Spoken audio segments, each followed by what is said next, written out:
My name is Shalise, and I am a philosophild, which is a word used to describe a person who really loves the sea. And looking around, I know that this entire room is full of them. There are people that enjoy the ocean, and then there are those of us who are absolutely obsessed with the salty waters of the sea. That's us. I got the call of the ocean at a very young age, and it all began with this simple beach bucket. The beach is a very exciting place to be, a place of wonder, especially when you are only a few years old. I used to fill this bucket with sand and made the coolest castles. I loved walking the length of the shoreline with this bucket, collecting shells and treasures in it. But little did I know back then that this bucket was the start of my fascination with the sea, where my compassion for the ocean and the marine animals began. When I was 9, I started noticing a lot of unwanted fishing line and rubbish around my local waterways. And when I found out on the internet about how bad this pollution can be for the marine animals, it made me really upset. And I wanted to become a voice for them and help out, because they can't speak for themselves. I thought, how would I feel if people dumped rubbish in my house and backyard, and I had no choice but to live amongst it? This is exactly what we are doing to our marine animals. So it then became my mission to clean up the ocean to help save the aquatic animals and bird life. I've been really worried lately because our generation is inheriting an ocean that is damaged, and we are growing up in a world that faces some of its biggest environmental challenges ever. We will be the ones living with the consequences of all the problems that the planet is facing. Our lifestyle choices are affecting the health of our oceans, and now they're heavily polluted and crying out for our help. And sadly, due to plastic pollution, that beautiful beach I remember playing on is in danger. So instead of filling my bucket with sand to make sandcastles these days, I now use my bucket to pick up rubbish and fishing line instead. Last year, I was invited by Parlay to attend their Ocean Uprise Youth Summit in Hawaii, and it was such an eye-opener to see how heavily polluted some of the beaches on the island of Oahu were. I brought back a tiny snapshot of the world's problem with plastic, a message in a bottle, if you will, showing how bad marine pollution truly is.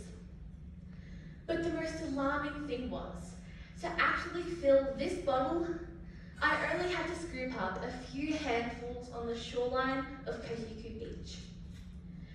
I remember sitting on the beach with what felt like an ocean of tears rolling down my face, and feeling my heart break as I thought about the sea animals that call this, well, garbage dump their home, and how us humans have really let them down, big time. We've all seen the heart-wrenching photos and videos of wildlife losing the battle against our rubbish. So what's in this bottle is a harmful and dangerous predator to those who call the ocean home. Our throwaway culture needs to change if we are going to tip the scales back in favour of the wildlife on our planet.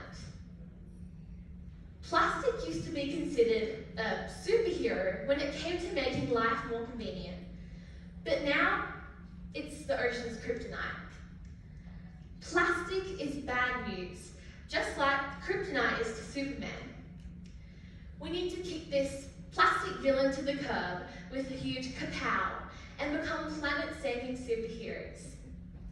We need to perform eco-friendly feats to save our planet so we can end this crisis. Recently, I found this really old Vidal Sassoon shampoo bottle washed on my beach, which was made in the early 80s. this almost 40-year-old bottle is scratched, faded, and has a few holes in it. But other than that, it is still really strong. It is a reminder of how long plastic can last out in our oceans after leaving our homes, decades and decades later. And this bottle has sustained power to last up to 450 years in our ocean. So it's only just begun its pollution journey on the planet. We really do have to start counting the cost of this pollution. And it's a coincidence that the number 5 keeps popping up. We know that there are 5 oceans on our planet. There are 5 ocean currents that circulate water around the globe. There are 5 giant garbage patches that accumulate rubbish. There are 5 layers in the ocean where approximately 5 trillion pieces of plastic are littering each zone. And in Australia alone, over 5 million people are buying single-use plastic water bottles on a weekly basis. And sadly, we now live in an absurd age where one single chip packet can typically have up to 5 layers of plastic wrapping per packet. It's estimated that 8 million metric tons of plastic goes into our oceans each year, which is the equivalent to 5 grocery bags of rubbish for every foot of coastline around the globe. You see, it's not just that we make a lot of plastic, it's that we keep on making more, year after year after year. So there are millions of reasons to act now for the health of our oceans. Recently, I found this surf lifesaving hat washed up at my beach. And it has an interesting story behind it. It belongs to our local surf lifesaving president, Peter Smith, and apparently flew off his head while he was out in the inflatable rescue boat last year. But the most interesting thing was seeing hundreds of barnacles that transformed this hat into a cozy island of life in just 5 months. Sadly, these creatures thought this hat was the hottest new real estate in town. But to me, it's a shocking reminder of how nature is navigating its way around an ocean full of debris, and how quickly our human footprint can become an unnatural part of their world. Our seas have become a plastic graveyard, from the largest pieces to the unseen. Plastic is affecting life in the deep blue. I look forward to a time where plastic will be extinct, and the only place that we can see it is when we visit a historical museum. Imagine how great it would be seeing rare plastic objects conserved in glass cabinets, artifacts that show evidence of our once throwaway society that are now just a relic of time in our planet's history. So, we know that the oceans and the earth have a massive problem with plastic. But what about us humans? Scientists have found that plastic particles are sneaking their way into our food, drinking water, and even the very air that we breathe. The study shows that we are eating, swallowing, and breathing in around 2,000 tiny particles of microplastic a week, which is equal to the weight of 5 grams. There's that pesky 5 again. So it looks like the war on waste just got very personal. How sad will it be the day that we start seeing the word plastic as an ingredient listed on the back of food packaging labels, or seeing plastic-free options in supermarkets? Things like certified plastic-free grown tomatoes or bread with united plastic. If we keep going the way that we are going, the predictions point to a dark future for the oceans. Recently, I found this bag at a beach cleanup. And as with most plastic bags, it has a warning printed on the side that says, "To avoid danger of suffocation, keep out of reach of babies and children." We all take this suffocation warning very seriously, but we haven't been as mindful of the planet. Given the durability of plastic, this deadly material should also have a warning on it for human health, the oceans, and the marine animals too. There has been a lot of talk recently about the youth feeling despair for the declining health of the planet. To many of these young people, the terror that they feel about their future isn't just a topic that's casually thrown around anymore. It's a looming reality for millennials and Gen Zers. Recently, I did a TEDx talk where I asked the younger citizens of the planet to join with me by rolling up their sleeves and pitching in to take immediate action for the health of our oceans. Us kids have a strong sense of justice. You can clearly see this when you serve us different sized pieces of cake at a birthday party. So having this keen sense of what is fair makes us crusaders when it comes to tackling social justice issues. I wanted to start a kids movement. Yes, we are small, so it makes sense that we start small and grow big, which can lead to massive global change. Kids are great at nagging. Parents, I'm sure you know what I mean. So we should put this gift to positive use and become the next generation of young ecopreneurs.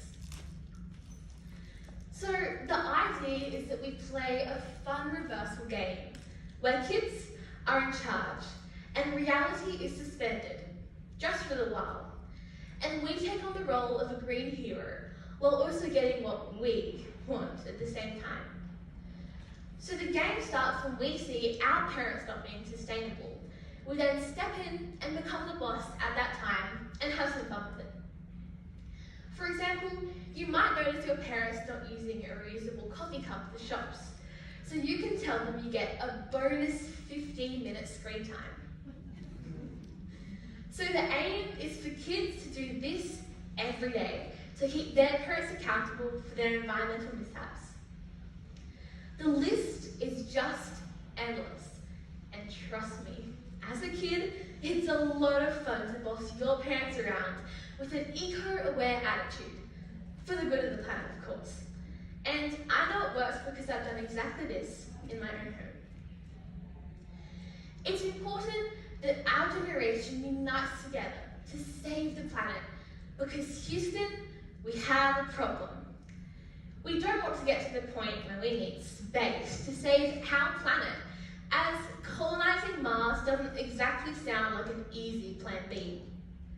The thing is, if us Earthlings can't look after our own planet, why would the Martians want us up on theirs?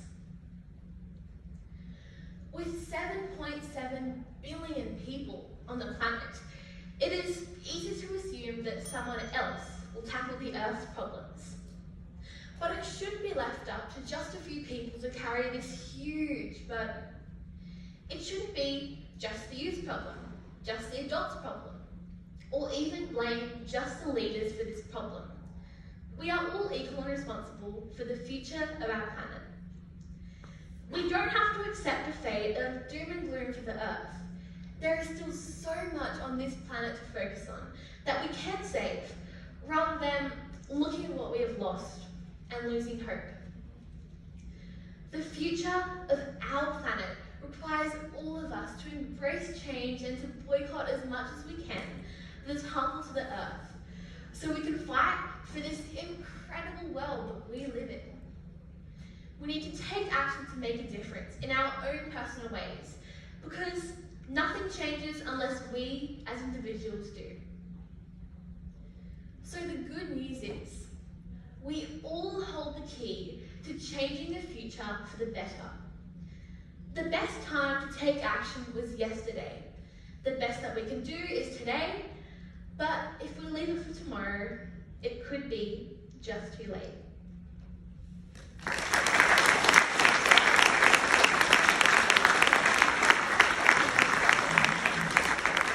How good was that? Shalise, Leesfield. Amazing. There's the future. I think we're in safe hands. Thank you so much, Shalise.